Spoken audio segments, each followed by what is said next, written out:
goodness. That is the characteristic of the acquiring age. Greatness is considered to be a mental disease, a delirium, a hysteria, glamour. And goodness is a thing that is to replace greatness. And something valuable is considered to be meaningless in the acquiring age. Something useful is invited. The basic change is taking place, without understanding which we will fall back and we will be of no use to humanity at all. So, however valuable a thing may be, we cannot present it to the world nowadays without being called a fool after 3 or 4 days. It should be something useful. Something valuable has no place. Something useful has a place. So this is the kind of change that is taking place in the modern age. We cannot claim authority or personal element. I may have great achievements, but they do not go in my name. Any achievement goes in the name of humanity, not individuals. That's the peculiarity of the acquiring age. No one need feel any shame of it or disappointed of it. So, the spiritual healing is something which is taking place automatically, making its manifestation with a tremendous speed through individuals, and it is to systematize the approach of these individuals that Master Jalkul has given the book, The Esoteric Healing. Because the masters know the need is there, and they are always timely to provide things. Not that they don't have this knowledge before, but they don't impose knowledge unless it is needed. That's the approach of the masters. Just like a good host, they serve only according to the taste and need. They don't impose upon others. And now it is the need to have the book. According to that book and according to our understanding, let us try to understand the fundamental postulates that are impersonal and that are to be applied to each and every one to heal, to make healing a success. The first postulate is, let the healer be healthy.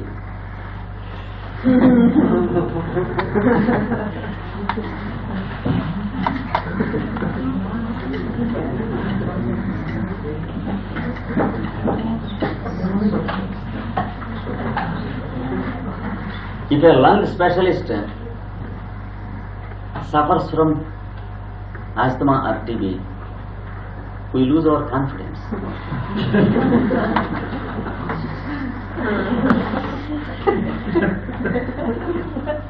So, we find many healers too nervous, too hysterical, too psychic, and having depressions. They suffer from anxiety, anxiousness in life. They say, I heal. How can you heal? Be healed first. First postulate, first proposition. Be ready to use the required branch of healing, let it be allopathy or homeopathy or dietetics or spiritual healing or magnetic. Find out what is required by you. Apply it to yourself. And the second postulate is, it is only a healthy mind that can understand a disease.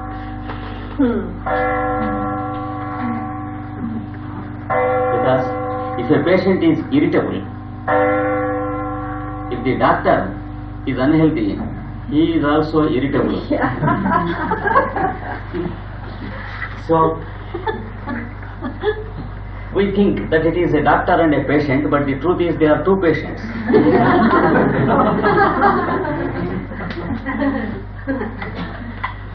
So here, homeopathy comes to our age and whispers in our ear, my dear doctor, you are having a disease which is called susceptibility to moods. Heal yourself. Select a medicine that is most similar in the mental symptoms to your constitution. Take a dose or two, minimum dosage. Get yourself healed. Get transformed. And test yourself if you can stand calm when your patient is irritated. Then you are ready to heal.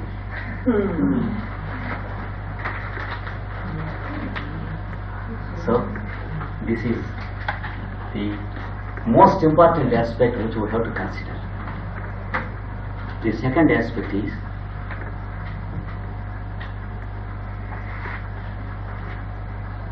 to heal yourself. Unless you know how to heal yourself, you cannot be a good healer of others.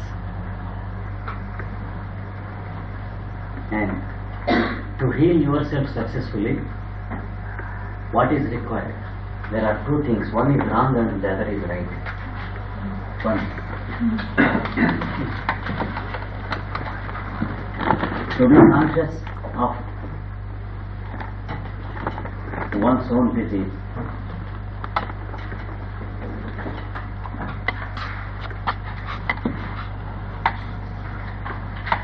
This increases your sickness at a tremendous speed. What is required is, this is negative aspect, you want a positive aspect.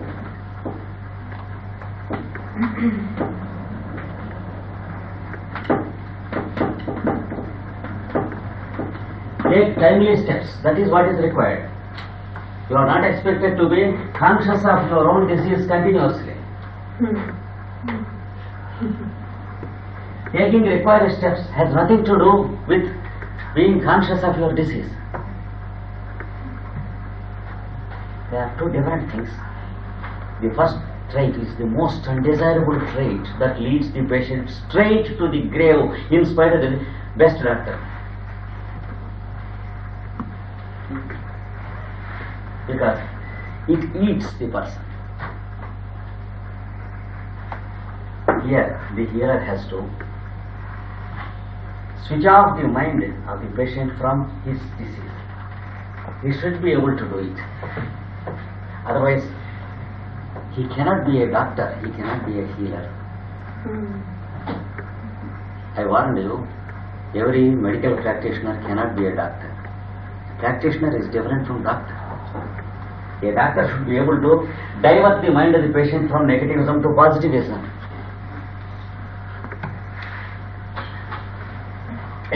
In order to do this, it's not enough if you suggest to the patient, don't think of the disease, don't think of the disease. That means suggesting him once again about his own disease. Suppose, if I meditate to remove anger from my mind,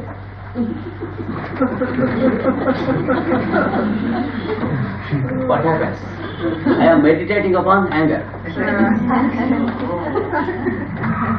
And within a short time, I grow impatient about myself. I am angry upon anger. So there is a trickish way of wrongly tackling it. So you should create a nucleus of some new activity which is of a positive nature in the mind of the patient. You should engage him off the disease in something which is positive. You should suggest the mind to do something. You can never suggest the mind not to do anything. It is wrong, you will fail. This is the reason why many yogic students fail in their practice of yoga. Because they close their eyes, they suggest to their mind not to think of anything, not to think of anything.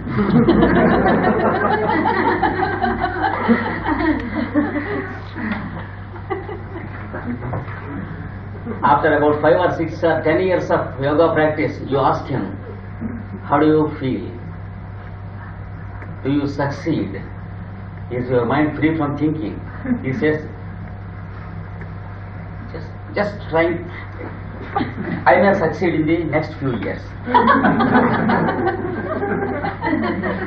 You can assure the fellow that he goes to grave without a success, because he is on the wrong line.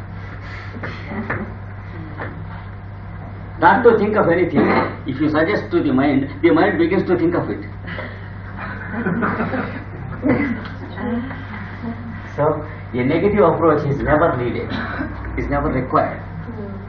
A positive approach asks the mind to do something which eliminates the mind from existence.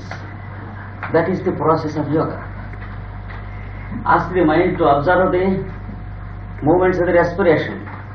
Like that, suggest something for the fellow. Otherwise he is too mischievous. There was a little story, allegory about the mind in the Indian tradition. See? A fellow went to a Swamiji and asked him, "You give me a mantram to do, with which I can conquer all the world." And the Swamiji said, "Dangerous, don't have such thoughts," he said. But the fellow insisted, "Give me the mantram if you know." The Swamiji said, "I know it, but it is dangerous." He said, "If you know, give it to me. Then I will give it to you. Do this mantram for 21 days. A great giant will stand before you. He can do anything in this world. But it is up to you to suggest something every moment to him. The moment you fail to suggest anything, he will eat you."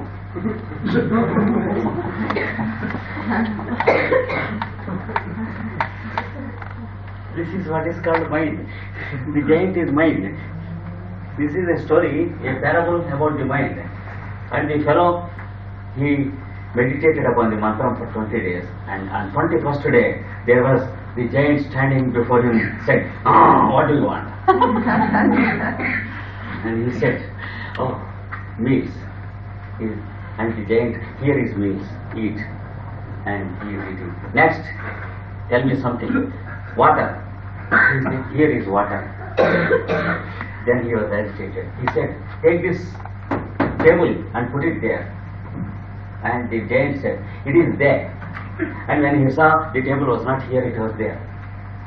"And put this table there."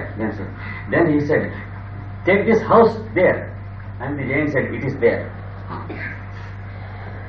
"Take this mountain there." Then the fellow lost his head and he did not know what to do. And the giant opened his mouth, "I will eat you."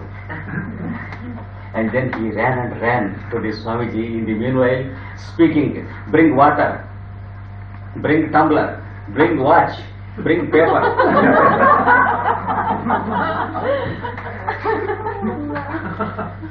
He was bawling out and running, and he ran to the Swamiji and fell upon his feet, said, "Save me." Then Swamiji said, "What is it?" "This fellow is eating me. You take him away. I don't want this mantra. You cancel it." And the Swamiji said, "I know only the mantra. I don't know the process of cancelling it. It is with my guru." That's the reason why I didn't meditate upon this mantra. It was there with me for a long time, but I don't know how to cancel it. Go to my guru. Where is he? He is in the Alps. So, from Scandinavia to Alps, this fellow ran. And then there was his guru. Why are you so much frightened?" He said, "The giant is chasing me. He will eat me." "Don't worry. He will not approach. There, my presence is there. Sit down for some time. Eat and drink the water. Take coffee and take bread. All that. And then tell me." "The giant is there," he said. "I will tell you a solution which is very easy. You would have yourself discovered it, poor fellow. I will tell you." And in his ear he whispered something. "Oh, it is so easy," he said. "The solution. Now I will tackle the giant." And he went there. The giant said, "Something to do." Then he said, "Bring a big pillar here." The giant said, "Here is the pillar. Establish it here." Then the pillar is fixed Then he said, go up, the fellow. The giants went up and cried from there. He said, come down. He came down. Go up, come down. Go up, come down. Be doing this until I call you.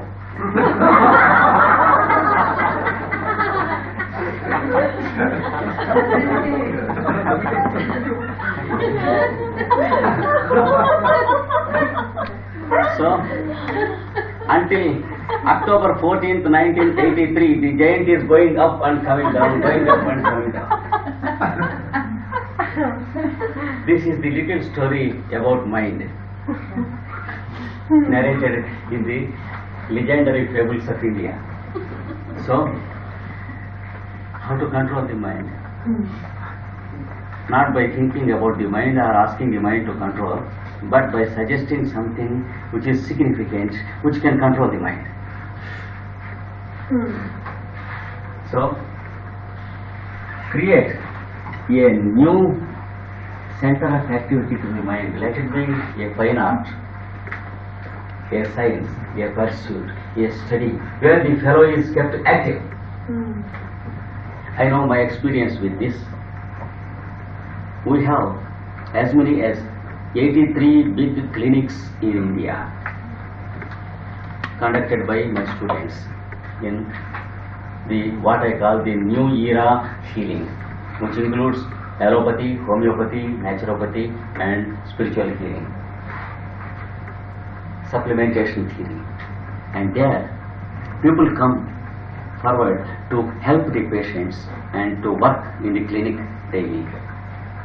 They come with some diseases with which they are suffering for a long time, and when they begin to work, within 6 months or 1 year or 2 years, they find wonderful development and they are healthy. For the first time, they feel the real meaning of health, because they stopped thinking of their own health and they began to think of the health of others. This is my experience, and in 80% of the cases, it is a success.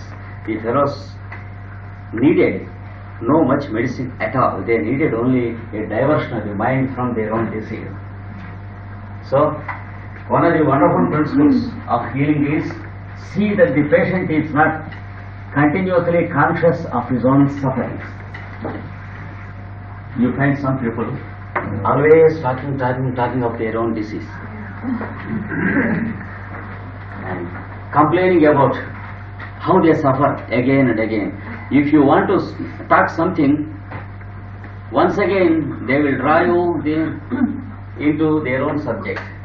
Within 2 minutes they speak of their own disease and suffering. You will find that they are not cured. They go to hundreds of doctors. They change doctors, change remedies and medicines, they change various systems of medicine, but they are worse day after day, because they dwell upon their own disease and they meditate upon disease and they are disease conscious. Unless the healer is able to divert the mind of the fellows upon something, a real healing is not possible. So, without making these corrections, you cannot be a spiritual healer. This is the second aspect of it. The third aspect of healing,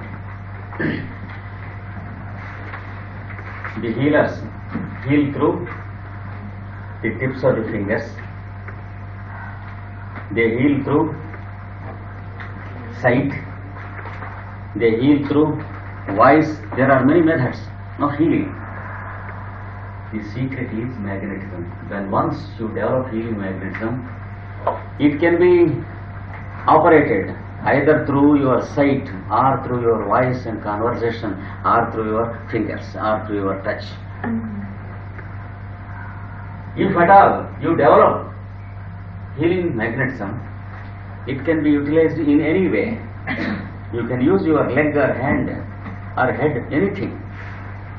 You can sometimes kick the fellow and heal sometimes.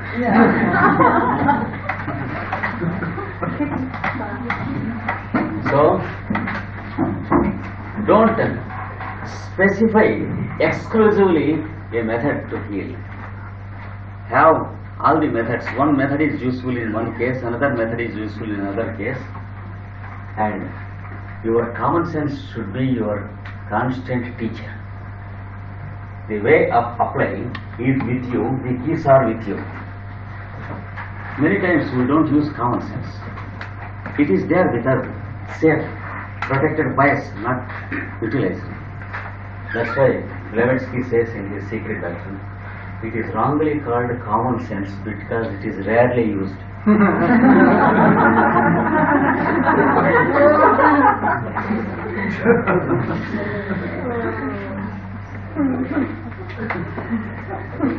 So,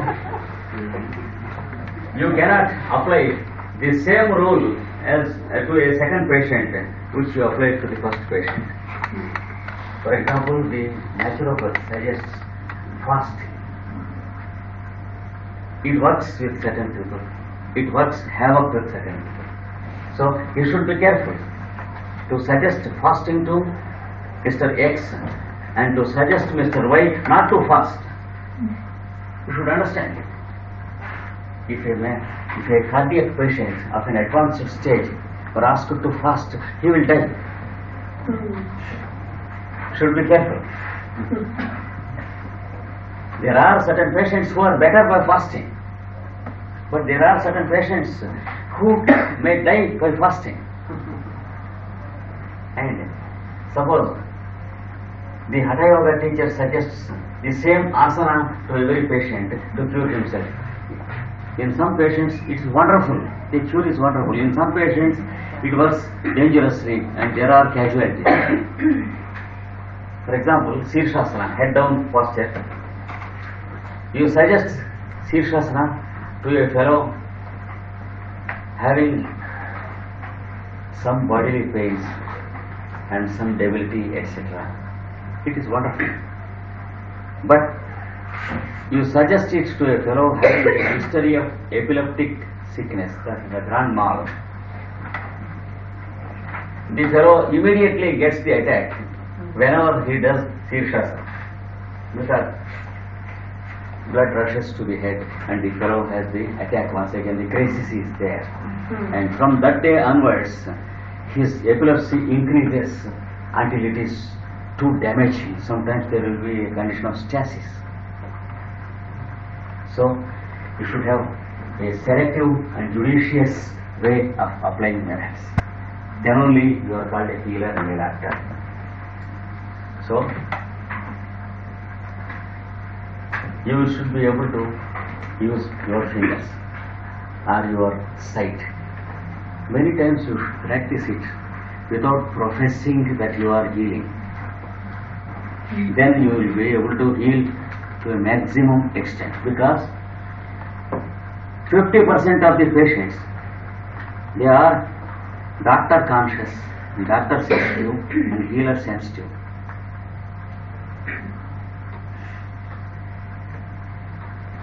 A patient feels sensitive as long as the doctor is there, sometimes. Then the doctor cannot have a normal understanding of his pulse and heart and respiration, because he is agitated. When the doctor goes, within 10 minutes, the fellow is having another pulse rate and another heartbeat and another type of respiration. We had a better experience when we were students. I was 16 and we were studying in a college, and there was a medical test for all of us every year.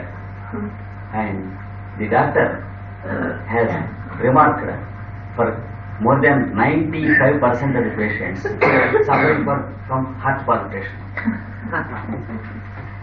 Something wrong. The professors and the principal of our college, they were very much worried, annoyed. Why so many students are having palpitation of heart? What's the hell of it? Something wrong with the medical examination. Once again conducted with another doctor. It was quite normal. No fellow was suffering from heart palpitation. In the first case, you know what happened? The doctor arranged his examination in the third and the students are required to walk up the 3 floors. And when they are gasping and when they see the doctor, they have the nervous palpitation, and then immediately they are tested.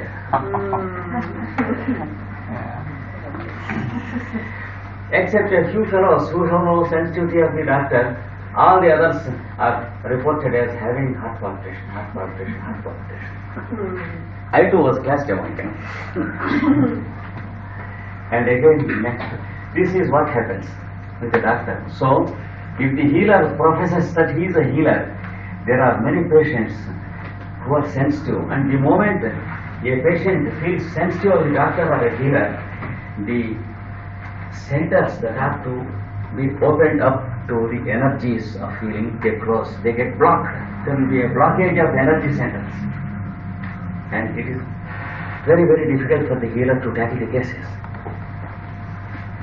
So, the best way of, the most effective way of healing is not to profess yourself as a healer. Of course, it is in a way sickening and discouraging, because the healer is not recognized. That's the great trouble. If the healer is having a hysteria called fame consciousness, then he cannot have this method. But while traveling in a train, you can heal wonderfully. In an aeroplane, in a bus, you are sitting among 10 people talking.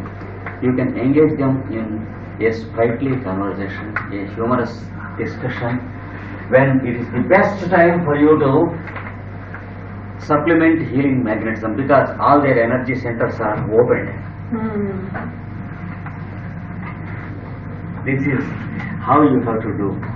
Even the doctor who uses medicine, it is for him to have a friendly contact with the patient, because his magnetism heals while his medicine cures. Then you find the best results. And a healer who denies the use of the medicine is a fool. I talked of supplementation. One should have supplementation. And then the next caution is, let the healer and the patient not sit on the same level or stand. No healing takes place. If you stand on the floor and ask the patient to stand on the floor, begin to heal, no healing takes place. Or if you sit in a chair and if you ask the patient to sit in another chair of the same level, no healing takes place. The patient should be in a lower level than the healer. Then automatically healing takes place, because healing magnetism flows in a geotropical manner from above downwards. And just as a magnet, where magnetism cannot be seen, carries its own lines of force, which can be proved only with the help of iron filings. Another magnet, when it is brought to its south pole, there will be a big fight between the invisible currents of magnetism, which is not seen by us. But the two magnets are repelled. We say that they are repelled, but there is a tremendous activity, undesirable and negative activity going on between the two poles, which is not visible. Same thing happens. If the patient is asked to sit on a higher pedestal than the healer, and the healer begins to heal, he has to heal on the wall, only the wall and the chair, and not the patient.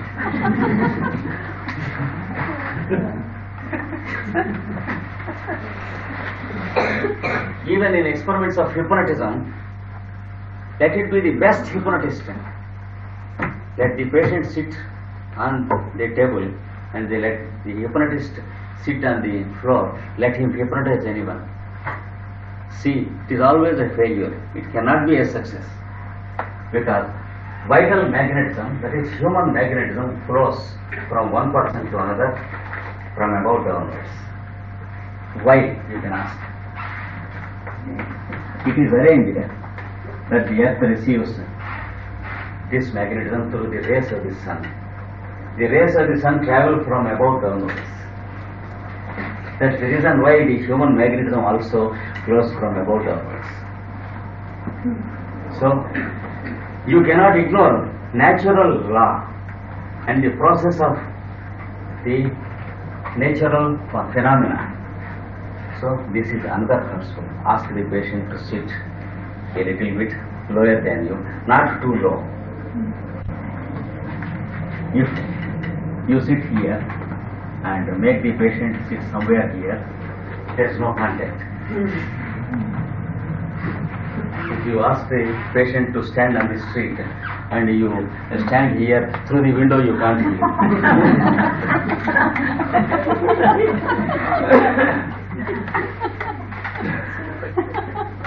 You should understand how a contact is established and how a circuit is completed.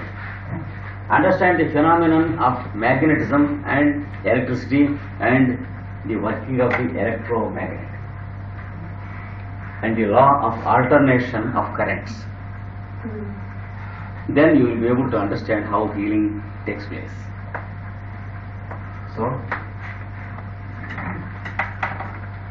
let there be a difference of 4 feet to 6 feet, not less than that, not more than that. If it is more than 6 feet, the patient is out of reach to your magnetism. If it is less than 4 feet, it is inconvenient. Magnetism never flows from you into the patient. Another aspect is the distance factor. If you sit here, ask the patient to sit here, you can never heal. There should be the minimum distance, just like in photography.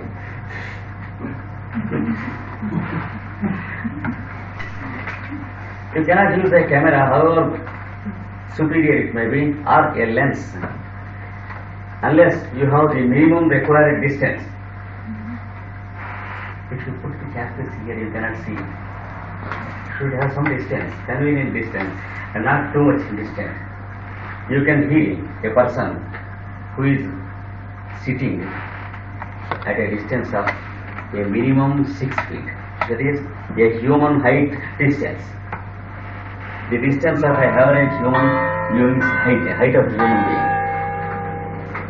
6 to 20 feet. Maximum you can conduct healing to a person who is sitting at the end of this room. Beyond that you can't do. If you have a big hall and have a patient on the other side of the hall, if you stand here, you have to heal yourself. You can't heal the patient. No communication is possible. Here the distance factor is to be considered. Another thing is you should be able to use a vehicle. The best vehicle to heal is sound. That's why the ancients gave us the method of catchwords or holy sounds, the name of God or mantra. In the name of God, healing is done. That is the way how they do it through ages. You know how Jesus the Christ was healing, and they asked him how to heal. He said, in the name of God. That is the secret.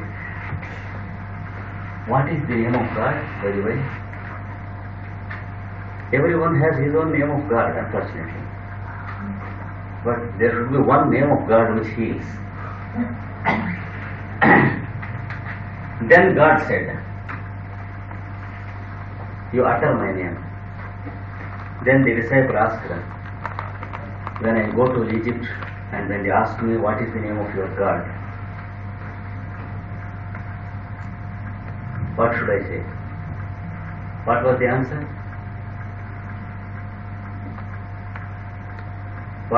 What is the name given by God to Moses?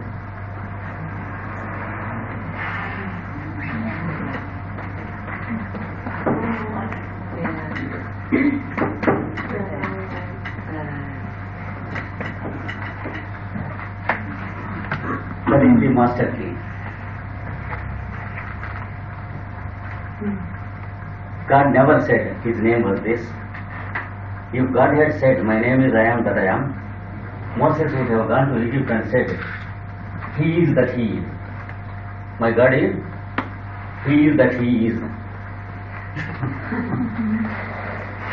God never said, I am that I am, but he said, tell him, I am that I am. That is what he is. That means, the person who goes there should tell him, I am that I am. He should never tell he is that he is.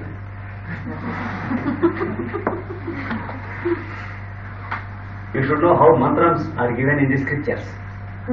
But unfortunately, when the Old Testament is translated into English, there is much confusion in many places.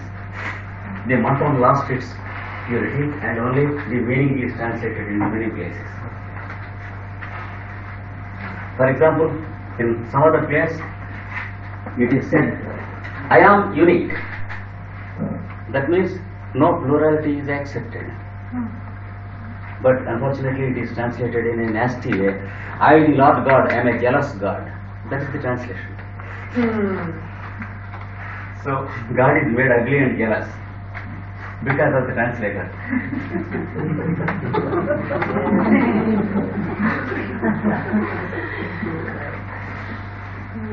And what did Jesus say about the name of God? I am the way. I am life. I am resurrection. But the Sunday teacher teaches us, he is life. He is life. He is the way. He is the resurrection. No, it is not he is, but it is I am. God should exist in your heart, not in the picture or in the church or in the tower. So, this is the mantra. In the Bhagavad Gita, he said,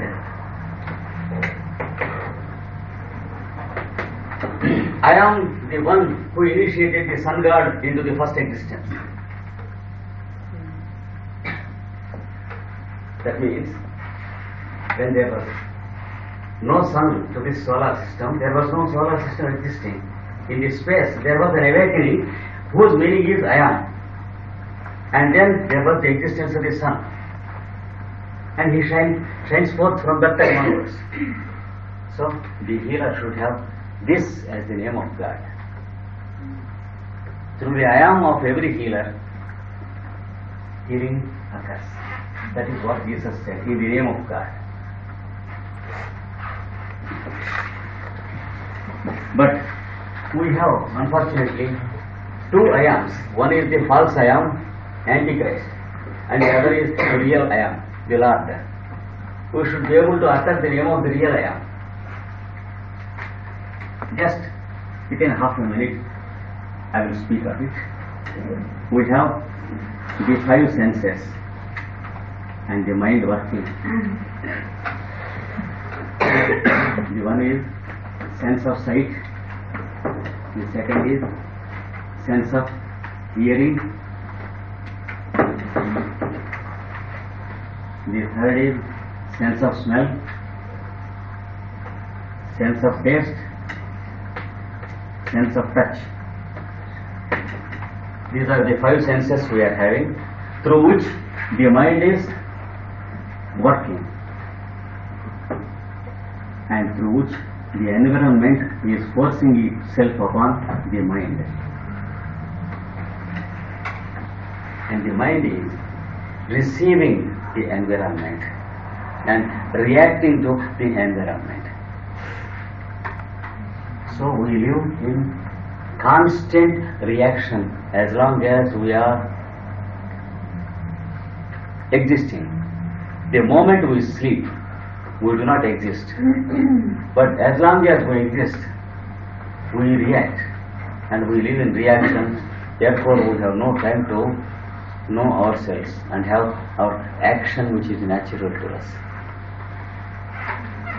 So, the mind and the five senses put together is called the negative I am,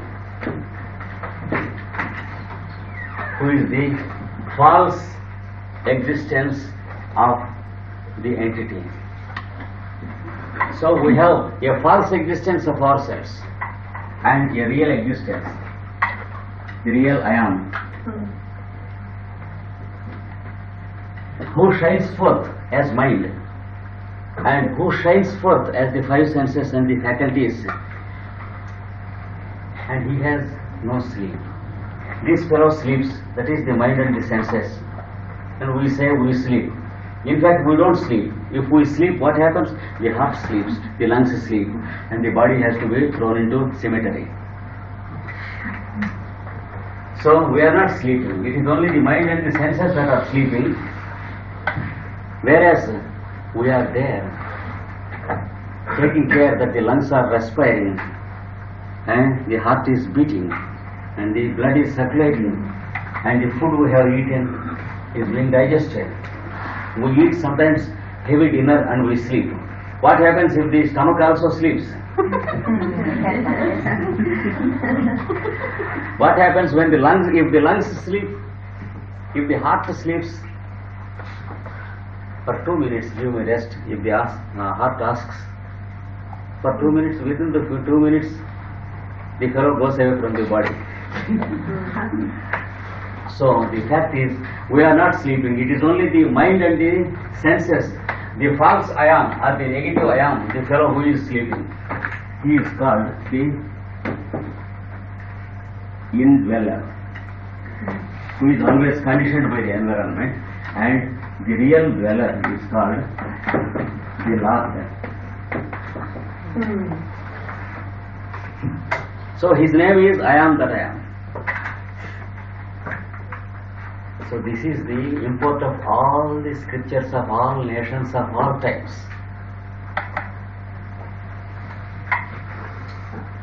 Though each scripture is possessed by a separate religion, the scriptures are above religion and beyond religion, and they give us the same name of God, and the hearer is concerned with this name. He should know how to have a communion with the Lord. This fellow establishing a communion with this Lord is what is called yoga. The word yoga in Sanskrit means a union in the lower sense, a communion in the higher sense, and living as one with him in the highest sense. That is synthesis. Just as the petals of the flower with the flower live with the flower as one, we should live with the Lord, and you should practice this as a healer. Not that you have to practice all the 8 steps of yoga path, but you should be able to discriminate between the true I am and the false I am in you. The false I am includes the lower principles in you, which we call the physical,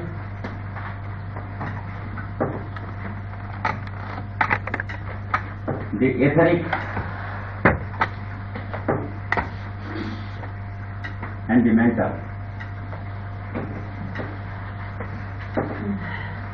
The physical plane is what we call the body. The etheric plane is what we call the vital force in homeopathy. The mental plane is the fellow who is working through the 5 senses. These 3 put together form the lower fellow, who is the false I am, who is the false existence.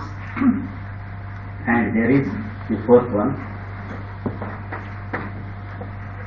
It's called will or buddhi, which forms the fulcrum principle between the lower and the higher. And then there are the three higher principles.